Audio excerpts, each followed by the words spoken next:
So when Saloni asked me to give this talk, to give a talk, I thought that one of the topics that I could pick was a topic on which I had already addressed the students 2 years ago. And that was at an event which was not Pravega, but at a freshers welcome. And that took place, I think, on the 19th of August of 2018. And at that time, the invitation letter that I received from the Students' Council said the following. So it said, communication skills are essential for any scientist or researcher in order to be able to convey his or her ideas to the rest of the community. Writing research papers is also not an easy task, and one needs to acquire the necessary skills to be able to write papers on an internationally acceptable standard. These two skills are often areas in which scientists are found wanting, which makes a formal training in these aspects necessary. Of course, just talking to you for 30, 35, or 40 minutes is not going to be a substitute for what they consider a formal training, but I'm only going to touch upon certain that I have on communication, which come to me from my long years of experience at the Indian Institute of Science. And by sharing these experiences, I hope that you will take something away from this talk and the discussion session that we'll have, so that it'll help you in your life. Of course, most of the observations that I'll be making are very general. It is not necessarily about scientific communication, it's about communication in general. But that said, you may the examples that I will use will essentially be from the world of science and scientific communication. Also, there is a big difference between how the world was in August of 2018 and how the world is today. It's already over 6 months since all of us have been in this whole COVID kind of ordeal for all of us. They are very testing times. They test our patience, they test our sanity. So I will also make some anecdotes over here that might be of use to you. So let me again return to this particular period. It is one of the strangest periods that I have ever experienced. And since I'm I'm probably 2.5 times as old as most of you. So if it is a very strange period for me, it must be an even stranger period for you. It isn't like anything that I've experienced before. So there is a generalized fear, and there's also a suspension of disbelief that such a thing could have happened to us. So anyway, actually it is reminiscent to me of what George Orwell wrote about the Spanish Civil War. So he had been, kind of a volunteer in the Spanish Civil War, and later he wrote about his experiences. And what he notes there is that even in the middle of the Civil War, most of the time nothing happens. So that's really the kind of situation where we are, and we need to use this period to be as effective as possible. Of course, we don't see one another. Students don't meet their teachers or their supervisor. So the challenges to communication, I think, are more severe and acute than ever before. And so to that extent, I think this is a very timely discussion. And I'm sure this is also on all your minds as to how one is going to communicate in this period and how to put one's time to best use. But one of the things that has happened in this period, which is typical for most of my colleagues, is that the PhD students are not in IISc. So the last 6 months have been a period like none, especially as regards communication. In this period, we've been communicating using every possible device: telephone, email, WhatsApp, Google Chat, Skype, Teams, Zoom. No stone has been left unturned. But the difficulties in scientific communication stem not from the fact that we have to exchange information long distance, and we have to be very precise about what we are saying. We have had group meetings where each of us has to state very precisely what we have done and what we intend to do. We need to communicate where we are with a particular problem and what are the technical difficulties. So it's been an incredible challenge. So to this extent, each of us has had to sharpen and hone our communication skills. So it's not like before, you have a conversation, you come back after 10 minutes and say, oh, this is what I said, this is what I mean to say. No, I think it's very different. So we've had the discipline to maintain what we have been calling balance sheets, where each one of us notes down electronically in short paragraphs and bullet points what is the data that is pertaining to our research projects. And to date, we have about 14 such balance sheets. So you see, this is a certain higher level of communication that all of us have had to kind of engage in. So first, I thought, the original mandate of my talk, at least in 2018, had mainly been on scientific writing. But since the situation has changed, I have now expanded it to cover scientific communication, partly because of the situation we are in. Whereas writing is probably one of the oldest and best and time-tested forms of communication, modern technology has enabled us to communicate in a multitude of ways, including what we are doing right here using electronic communication. So this has opened the path to methods of communication that are audiovisual, talks, seminars, presentations. These are all by now part of human culture. When I began, and talking about over 3 decades ago in life and science, probably closer to 4, seminars would feature people with transparencies. I don't know if any of you has even seen a transparency. So this is a plain plastic sheet of paper, and then people used to own transparency pens, many different colors, and then they would scribble on these. And it's not as if people could buy any number of transparencies. In many countries, there were shortages of transparencies. So if you're going to give invited talk at a conference, your employer would probably give you 4 transparencies and say, look, you have to make do with what you have. So this means that a speaker could have only 2 or 3 transparencies. Then people would use every square millimeter of the transparency and write all kinds of squiggles and arrows and curves. But now the times have changed. Every one of you, you're now an expert in making presentations, starting with PowerPoint and all kinds of softwares and Keynote if you have a Mac, or if you use LaTeX template, you can produce all kinds of wonderful talks.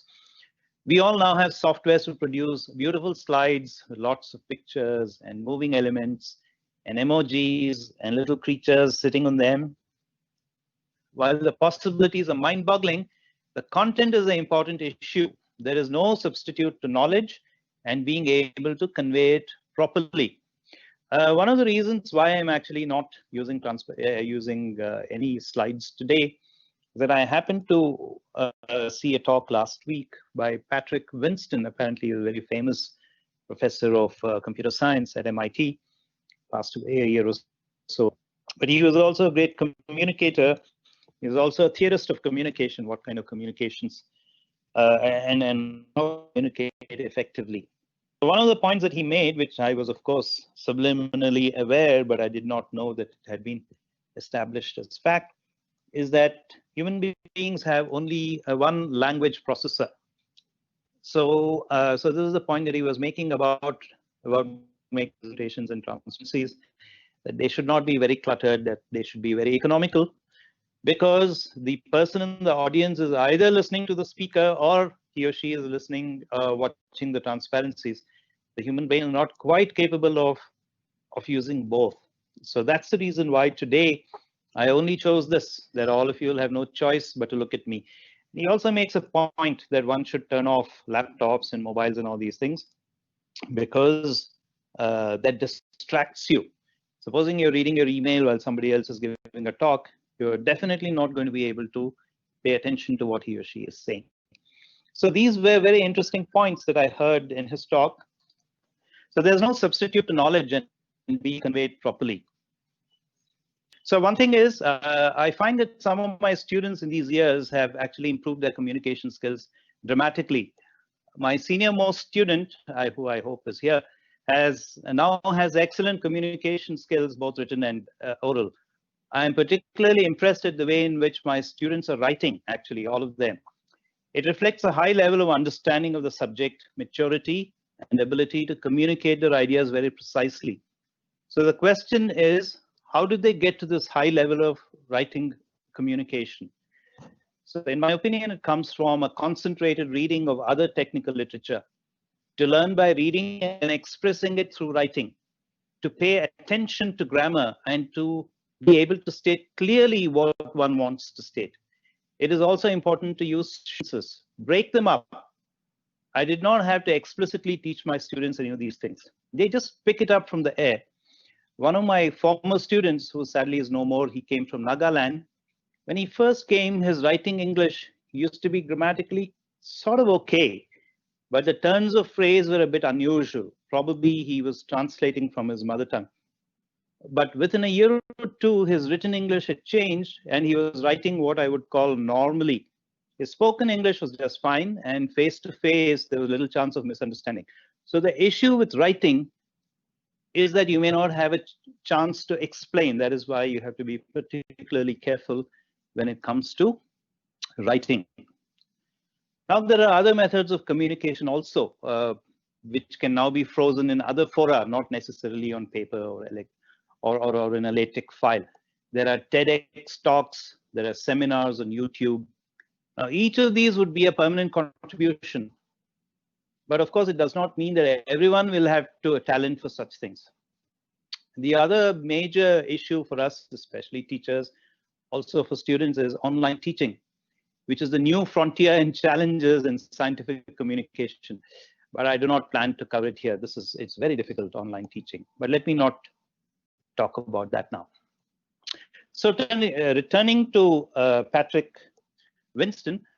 So Professor Patrick Henry Winston, who I had mentioned earlier, is quoted as saying, and this is something that this is a name that you should note down in Google and listen to his talks, is most scientific papers are unintelligible because the authors either don't know what they are doing or hallucinate that they are writing very clearly.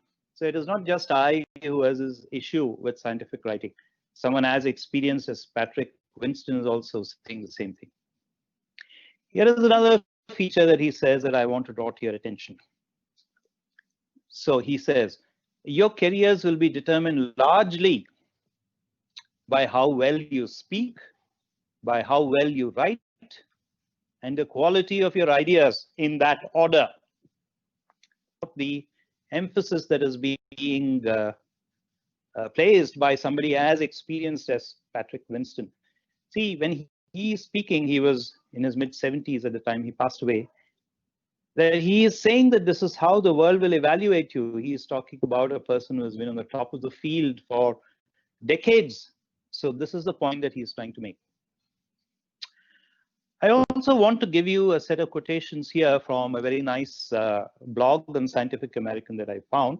So the person who's written is Monica Feliu-Moget, and this is what she says.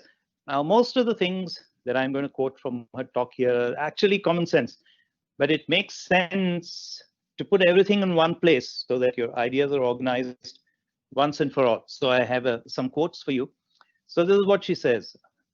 Science communication broadly, meaning any activity that involves one person transmitting science-related information to another, from peer-reviewed articles to tweets.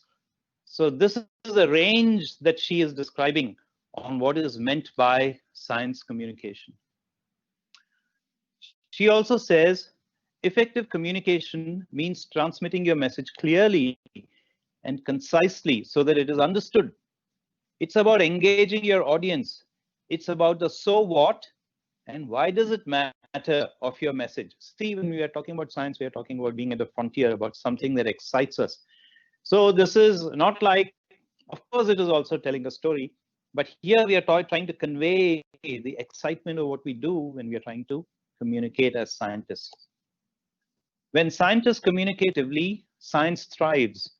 Science is increasingly interdisciplinary, and the ability to communicate more effectively across disciplines fosters collaboration and innovation. Being able to communicate the relevance and impact of their ideas and discoveries can enhance scientists' ability to secure funding or find a job. So she's also talking about the practical aspects. It allows them to write better and more comprehensible research papers. It also allows them to be better teachers and mentors for the next generation scientists. See, that's not all. See, when we write a paper or something like this, we don't know who is going to read it and when.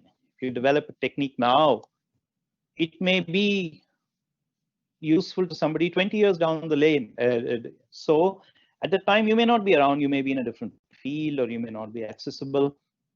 So that person will not have the luxury of getting back in touch with you saying, hey, what do you really mean in this third paragraph in the introduction?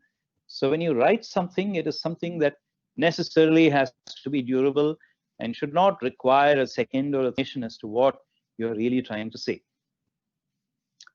So here comes one more aspect. So this is about communicating amongst ourselves.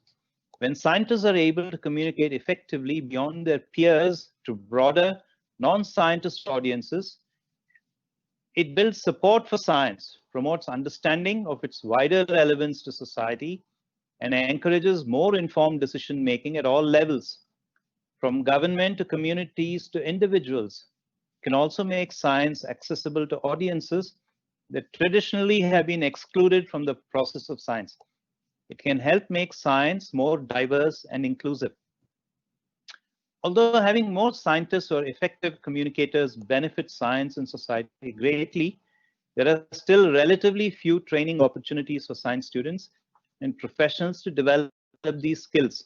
So this is an acceptance or an acknowledgement across the world that there is a problem and there aren't enough resources devoted to this issue of science communication. So you don't have to feel inadequate if you feel that, look, I'd really like to communicate better, but I don't seem to have any resource. I have nobody to turn to. So a collective solution is to be found. So then she says, fortunately, effective communication skills are no longer perceived as soft skills. Increasingly, they are becoming part of the core professional skills every science student and professional should have. So these are some of the additional notes that I had made for this presentation. Now I will go essentially to the points that I made in my talk in 2018. Let me pause here for a second and see if everything is okay, and if I may continue in the same way that I've been continuing. Can Saloni or Sarvagya, somebody? Yes, sir. Everything is fine. Okay, very good.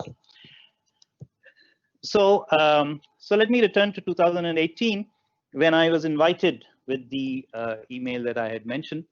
So I said at the time, I promptly accepted the invitation by email, although I did not know how they even knew about me and why they thought that I was the correct person to give this talk. By the way, that applies to this also. I don't know why I'm the correct person to be giving any talk in Pravega, but I don't look a gift horse in the mouth. So thank you for having me again. So the reasons could be that I had at that time given a small presentation at the memorial meeting they had organized for Stephen Hawking, and I think I met many students. And I've also been active on Facebook, so I think I know a lot of you from Facebook. Of course, I've been a teacher in IISc for over 2 decades, and I do mix with students, although it's becoming harder and harder with the passage of time.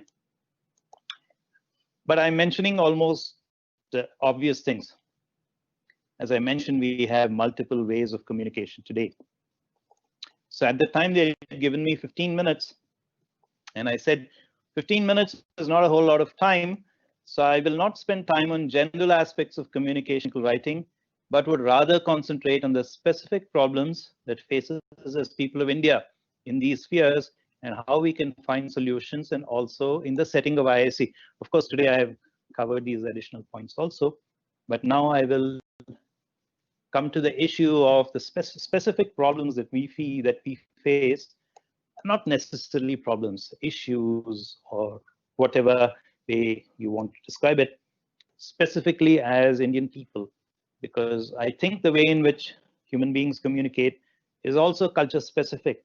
What is correct here may not be correct in Germany. What is correct in Germany may not be the same thing in Thailand, and so on. So in order for this discussion to be useful, let me talk about what I think are issues that face us specifically as people from India. Okay. Of course, many of the problems that I'll talk about are quite general. But if you were to develop a sense of self-appraisal and self-awareness, you can solve many of your problems without too much difficulty. So the first hit on Google for the word communication gives the meaning the imparting or exchanging of information by speaking, writing, or using some other medium. One of the points that I would like to specifically draw your attention to is that communication is an input-output process. So in technical parlance, there is a sender and a receiver for each message. So you see, so it's a dyadic relationship. It's not just about me just speaking and speaking endlessly. So there is a dyad, that is me and you. There is a relationship that is being built between you and me when I'm communicating. And I also have to keep in mind what it is that I'm saying and how it impacts you. So there's a feedback also over there. It is important to put yourself in the shoes of the receiver and to ask critically whether your message has been received uncorrupted or with the correct connotation. And if the connotation has not changed because of lack of clarity or due to ambiguity or due to plain and simple mistakes of transcription or enunciation. I'm trying to say a word and then I mispronounce it, and then you get a completely different meaning from what I'm saying.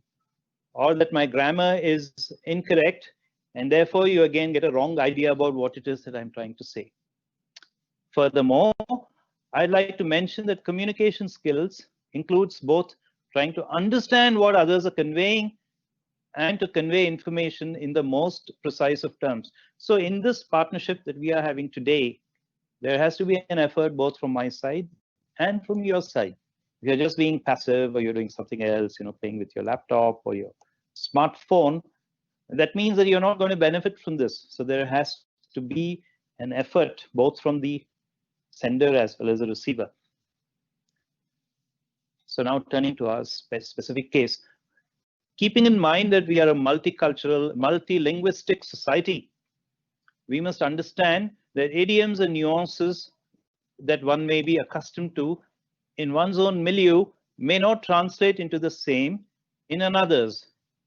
It is important to have an open mind and to communicate in as simple and as universal terms as possible, since we in the Indian Institute of Science come from all parts of the country.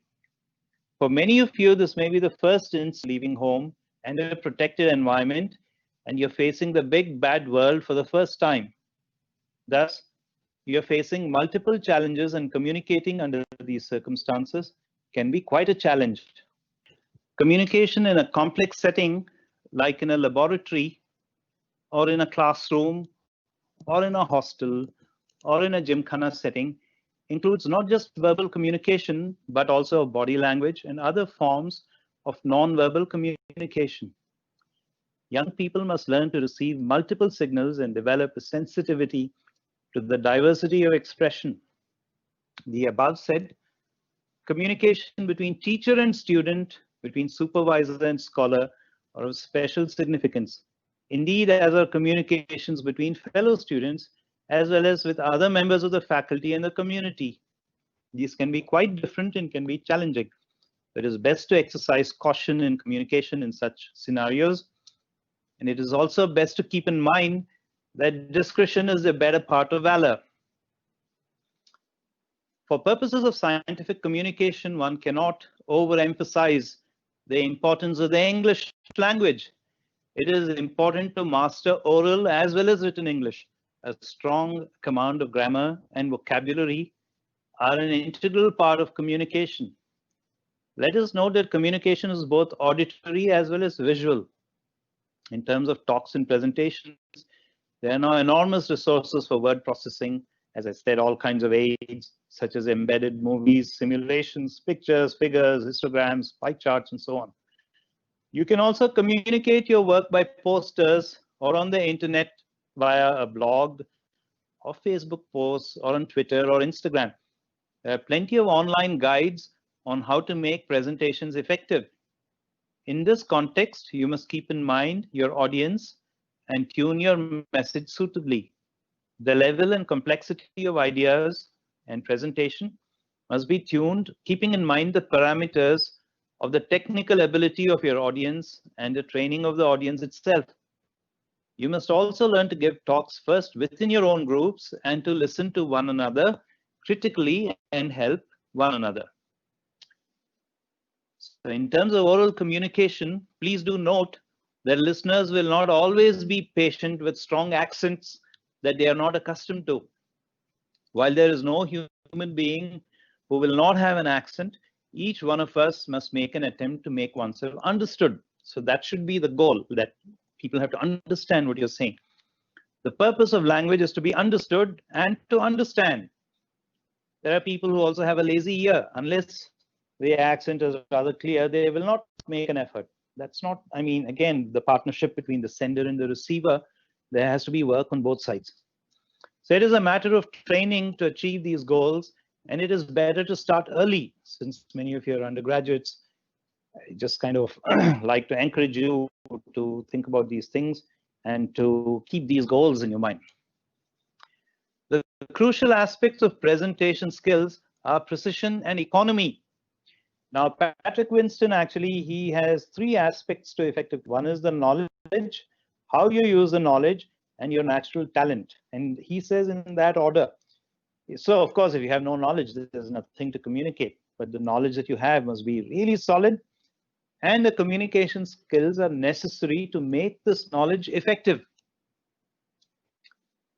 You must point out the state of the art of a particular research problem and describe the novelty of your own work and present the breakthroughs in your research.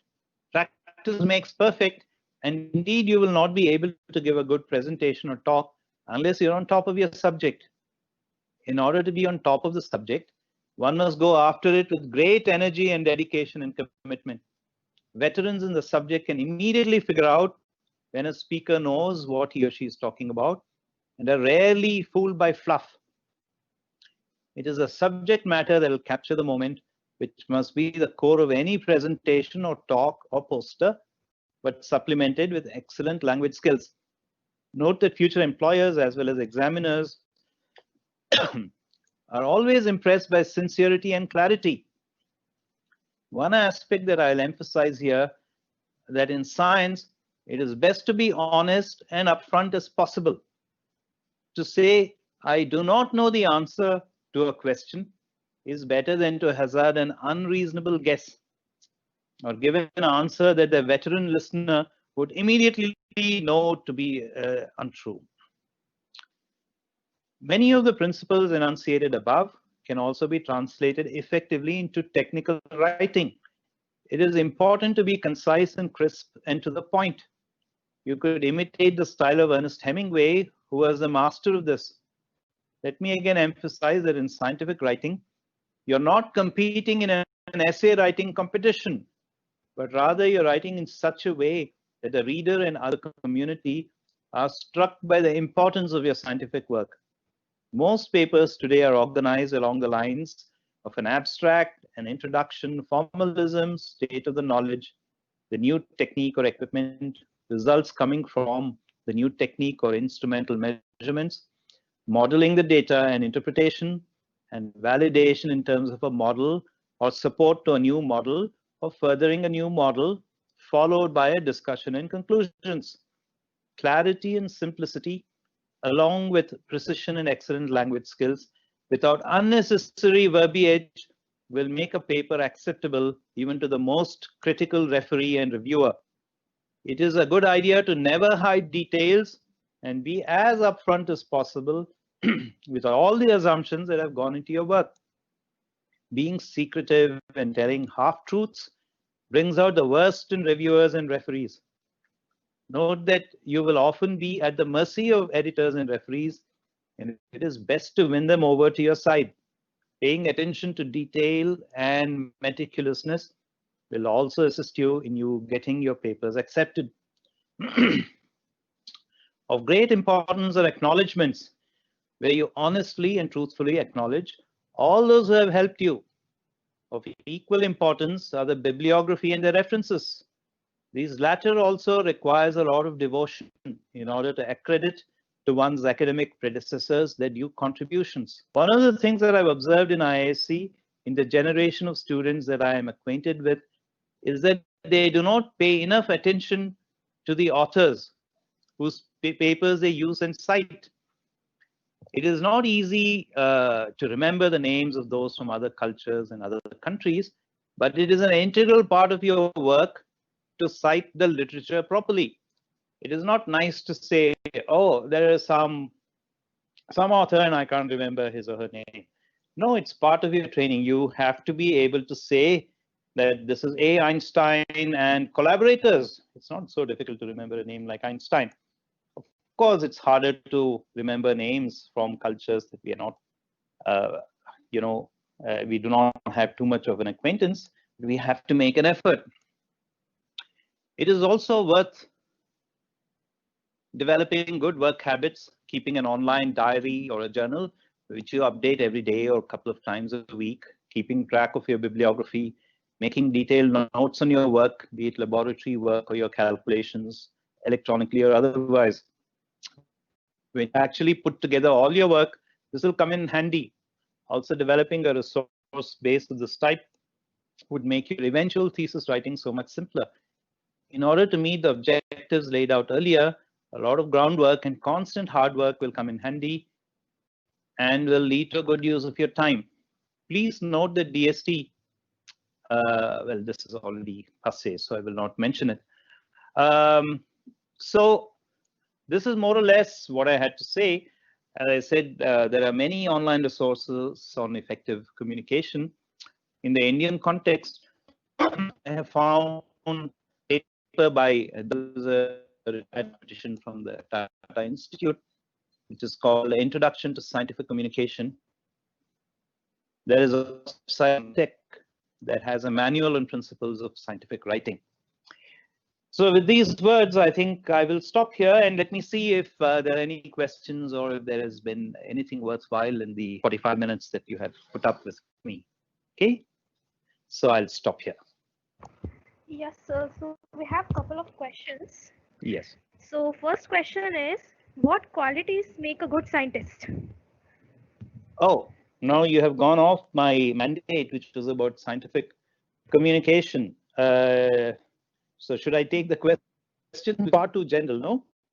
But if you want, I mean, what? Well, science, in my opinion, is another important human activity. It is like any other human activity, but you have to be a slightly different kind of person who wants to make a career in this field, and you are attracted to this particular field. For instance, we know very well that you need much more patience in science than in many other subjects. I mean, if you're a blogger, write something in 10 minutes, you see the result of your work. So you need a lot of patience. You need to have deep scholarship. You need to know a lot of things that are done before. Science also is often experimental.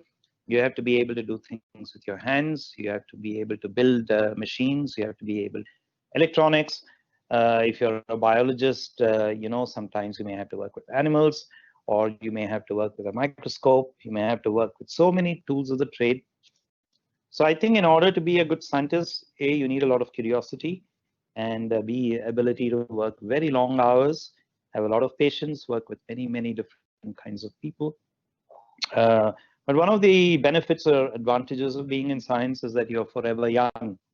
I have a couple of friends who are a few years younger than me, and each of them on many different occasions, they have asked me, oh, you're still an active scientist. And I said to myself, I mean, I can't imagine being anything else, you know. So to that extent, maybe in other sectors of the economy, people are worn out by long hours of travel and doing work that they don't particularly relish or enjoy. Benefits and the luxury of working in a field that we very much like. Was that answer useful? Yes, sir, definitely. Okay. So next question is, how do you see experimental research for the next 2 years if no vaccine is found by then? This is a very hard question. I ran into one of my colleagues, Ananthanarayan, I would say about 3 or 4 weeks ago. And he was extremely worried. He said, look, I mean, this has been a disaster. I have many students who needed to finish their measurements, and we have no idea what is going to happen and what are the delays. And the institute has given a 3-month extension for the submission of thesis. And he says that this is nothing, because they have not done any measurements for the last n months. So they have to first take those measurements and then analyze and then write their thesis. I think it's a disastrous situation.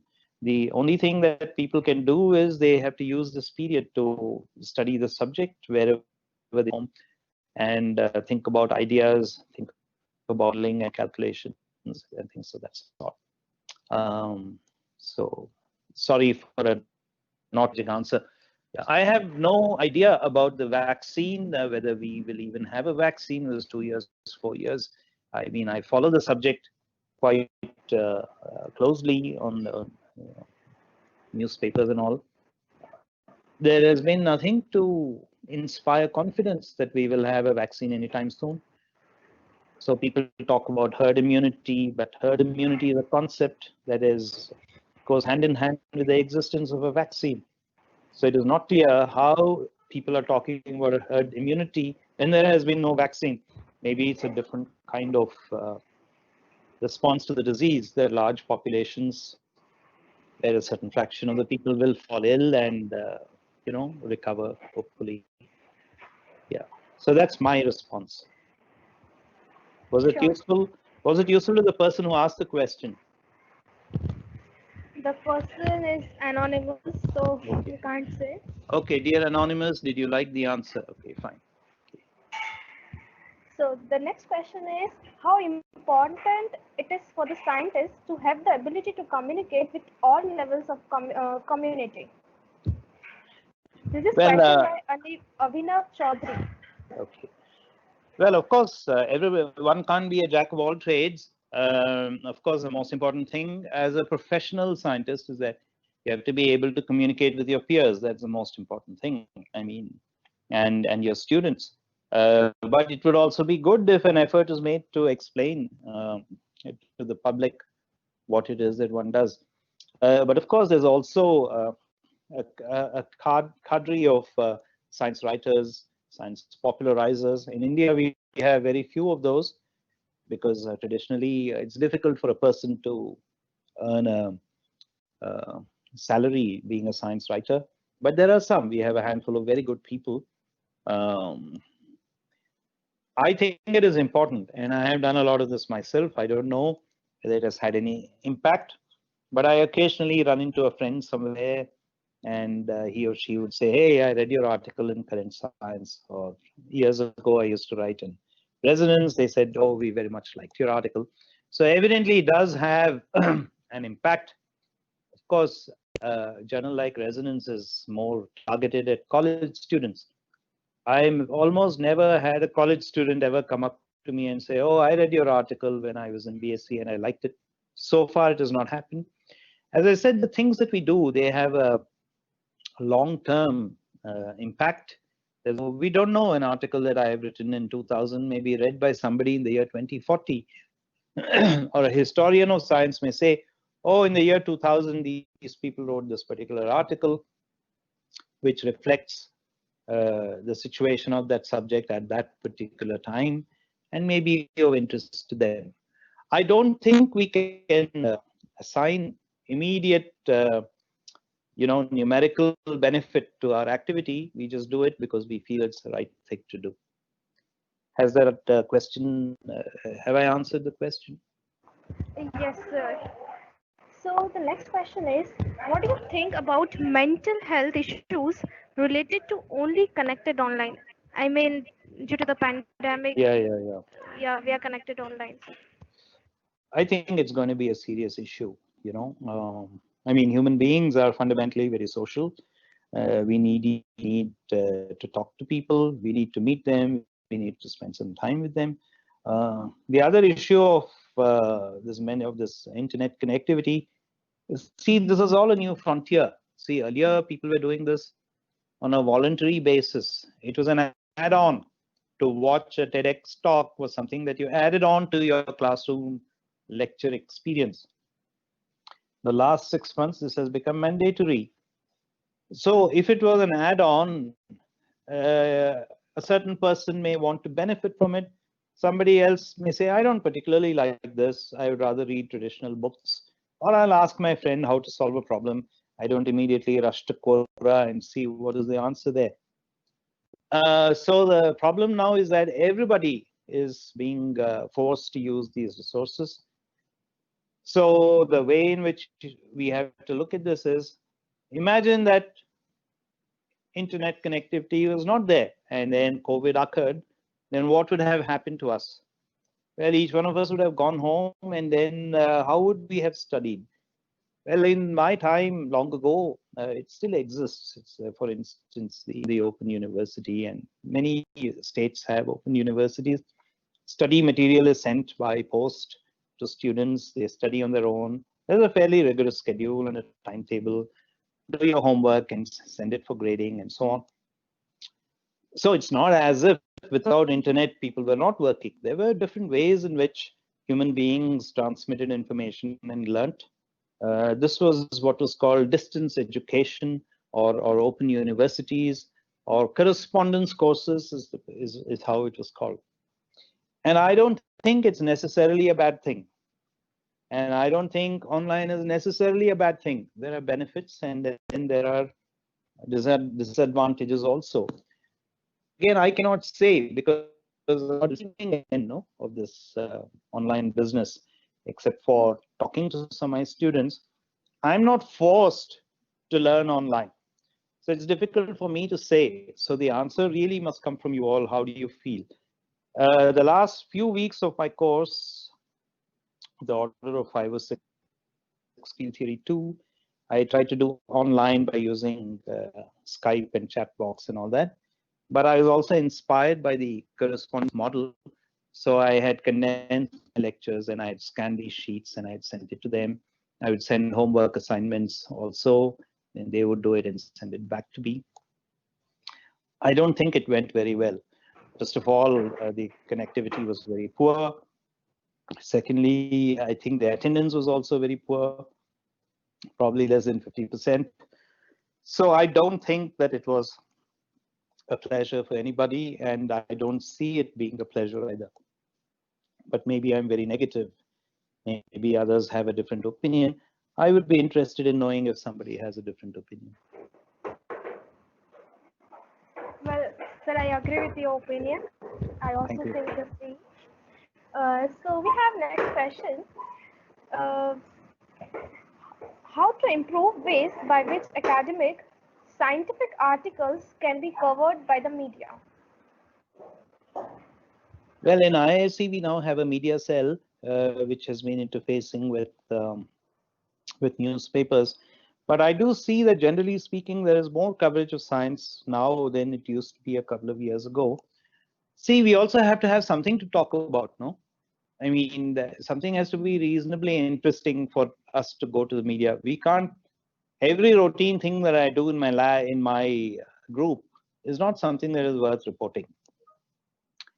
Or, for instance, in a biology lab, there's a lot of routine work until such time that you really find some breakthrough. You know, you have coded your protein or this or that. It's many, many years of work before you actually know the structure of the thing that you're looking at.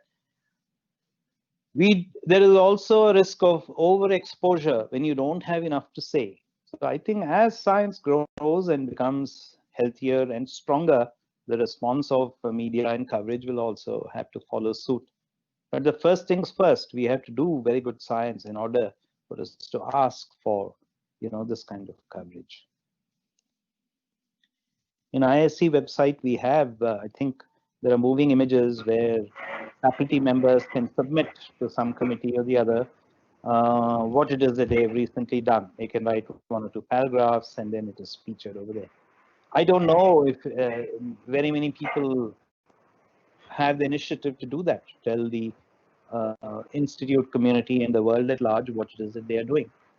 See, everything needs effort. There's a budget, limited budget that everybody has of time and energy and effort. So, yeah. Maybe younger people have to get involved. If you are a student and you feel that there's a very exciting discovery that's taken place in your lab, you write it up. In India, we also have the habit of all the time leaving things to others. If you're a young person, you don't have the confidence that you can do it. You always want to wait for someone else to do it. It's also part of our culture. Too much of deference to older people, to age, to seniority. Just do it yourself, you know. So this is one of my proposals. Since you asked the question, I thought I could put it this way. Well, that was Avinav Chaudhary's question. So I hope so you got your answer. So we have next question. Dear sir, how to inculcate scientific temper in the minds of high school students as a physics master? That's a question by Sai Yeah, Krishnan. yeah, thank you. This is not a new thing. This has been talked about ever since the time of independence. And in fact, this particular phrase of scientific temper is something that apparently exists only in India. It was in a speech that Jawaharlal Nehru made somewhere. He coined this phrase. Fine. Probably it's also a necessity, being the mother of invention. Maybe in many other societies, they don't need to talk about it. It's just part of their life.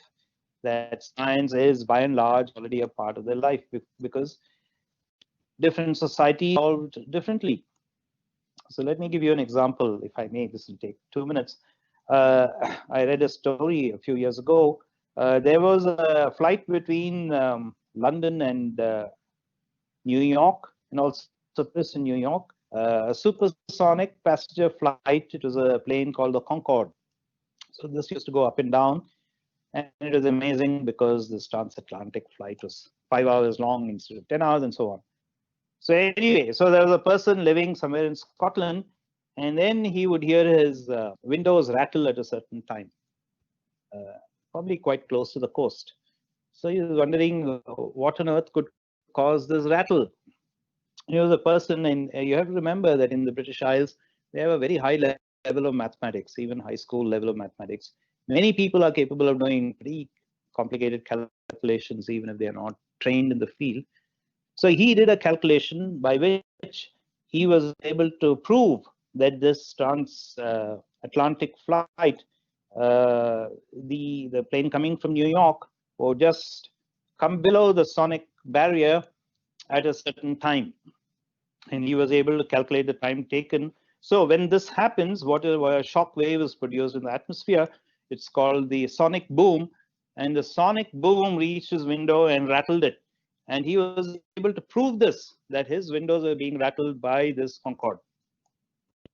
And then he wrote to Heathrow Airport or whoever and said, look, you better get them to do it 2 minutes before what they have been doing, so that the wave would have attenuated by the time it reaches my window and will not wake me up in the middle of the night. So the moral of the story is that science in that part of the world is such a part of their culture.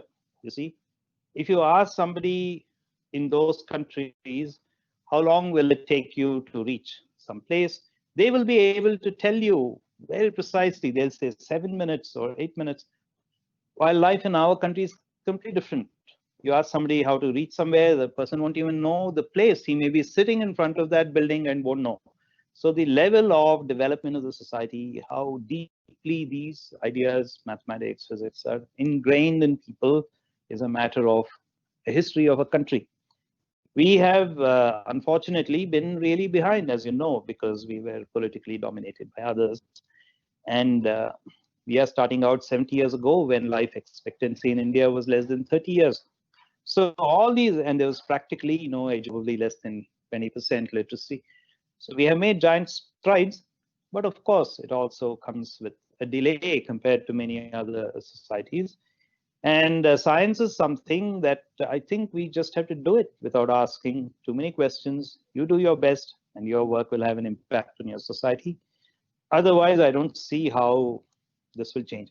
We could keep writing letters until day's end that people have to be scientific, but they are not going to listen to you.